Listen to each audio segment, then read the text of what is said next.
Okay, I'm back to playing with this Mendocino type of motor, and I made a regular disc lid motor thing out of it. And I don't know, I'm not sure exactly which way to go with this project as far as the bearing thing, but this was just wood on plastic with a good lubricant.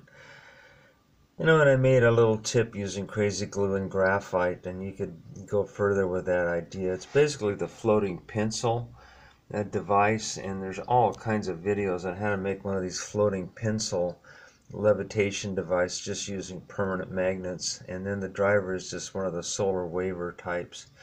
But this is what I'm really going for, is something that sits on your shelf and doesn't make any noise and is not obtrusive, that just runs basically non-stop, day and night, doesn't start up or slow down. You look at it at night in the dark and it's still going, and then every year or two or three or four, however long you want it to go, you change the battery on it.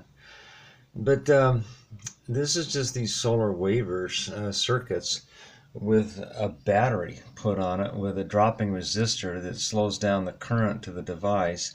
And then during the day, because of the solar panel, it slows down the drain on the battery.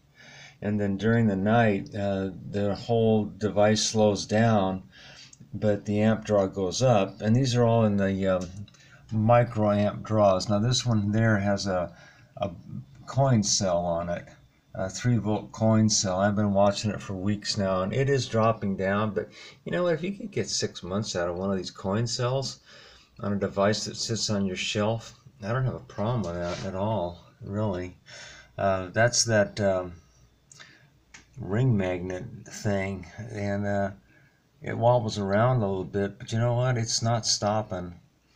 And of course, this one here is probably the best thing I've done so far. That's a AAA, and I figured based on the calculations that I might get a year out of that thing. And then of course I could make a Mendocino type doing the same idea with a battery, but this thing here is just a lid that I trimmed down and put some magnets on it. And then these ring magnets, these little tiny ring magnets, are those ones that have the place for a screw to sit in it. And then that's the driver unit is out of a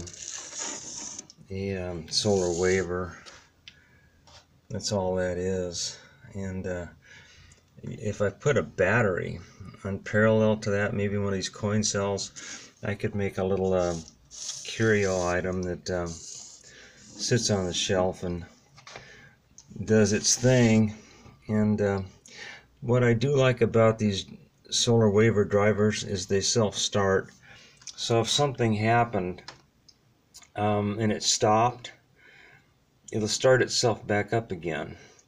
And the circuits that I've got don't do that. Once they stop, they just stay stopped, and that's a problem for a curio item that you're going to look at on your shelf, in your study or wherever you're going to have this thing set up. You want something that if something goes wrong, it starts itself back up again when it gets enough energy coming from the light. And that's what this project was kind of about, was studying the speed of the rotor and the amount of power to take to run the device. During the day, you get a lot more power going into the system, so that if it stopped at night for some reason, I think during the daylight it would start itself back up again and might overcome the friction problem that caused it to stop. I don't know, but this is the most stable rotor system I've come up with so far, which is a brass screw, a good quality steel needle running in a glass or plastic bead at the top,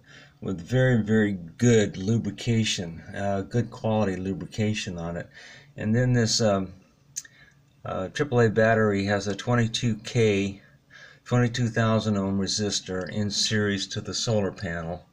And this is probably the best thing I've come up with so far. This is the best looking one, obviously, in the bell jar. And that works pretty darn good too. But the Mendocino motor type Its suspension is like a Mendocino, but it's not. It's not a Mendocino. It's the floating pencil kind of thing. That's the latest. Thanks for watching.